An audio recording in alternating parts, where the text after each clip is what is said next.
قسە و باسەکەم لەسەر یەکێک لە فیستیڤاڵە هونەریە زۆر تایبەت و جوانەکان کەش فیستیڤاڵەکە تایبەتە هەم بە گۆرانی و هەم بە میوزیک بەگومان سێمین خۆڵی فیستیڤاڵی سرانی هاوارە کە لە ڕۆژ ئاوا کە تایبەتە بە تەواوی هونەرمەندانی کورد لە شوێنێکی دنیا بن و بە تایبەتیش هونەرمەندانی بەگومان تاراوگە کە هەلێکی زۆر باشە بۆ ئەوان کە بتوانن لەنێو ئەم فیستیڤاڵەیە بەشداری بکەن و هەروەها ئەبینین کە لە کەمپی بەرخودانی ئەفرین ئەم فیستیڤاڵە بەڕێواچێت بگومان ئەبین بە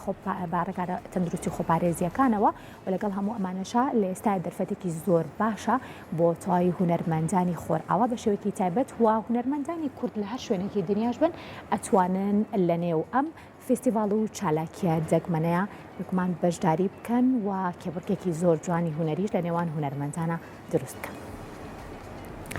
سێمین خۆلی فیستیڤاڵی سرانی هاوار بە بەشداری گۆرانی بێژان و گروپەکانی مۆسیقا و بە دروشمی بەهاری نوێی لەلایەن ئیدارەی فەرهەنگ و هونەری ناوچەی ئەفرین و بە هاوکاری بزوتنەوەی فەرهەنگ و هونەری میزۆپۆتامیا لە سێ قۆناغدا لەوانە قۆناغی یەکەم لە ڕۆژانی 7 تا 9 سەپتەمبەری ئەم ساڵ و قۆناغی دووەم لە ڕۆژانی 14 تا 15 ئەم ساڵ و هەروەها قۆناغی سێمیش لە ڕۆژانی 20 سپتەمبەری 2021 بە شێوەی ئۆنلاین لە کەمپی بەرخودان لە ناوچەی ئەفرین لە ڕۆژاوا بەڕێواچێت مەبەست لە بەڕێوەچوونی ئەم ڕووداوە 2 ساڵانە گۆرانیە پەروەردەکردن و بارهێنانی بەهرەمەندانی لاو و تازە پێگەیشتووە بە شێوازی زانستی مۆسیقای ڕۆژ تاوەکو مەقام و گۆرانی جوانەکانی مۆسیقای کوردی بە شێوازی جۆرا و جۆر پێشکەشی کۆمەڵگای کوردی بکەن.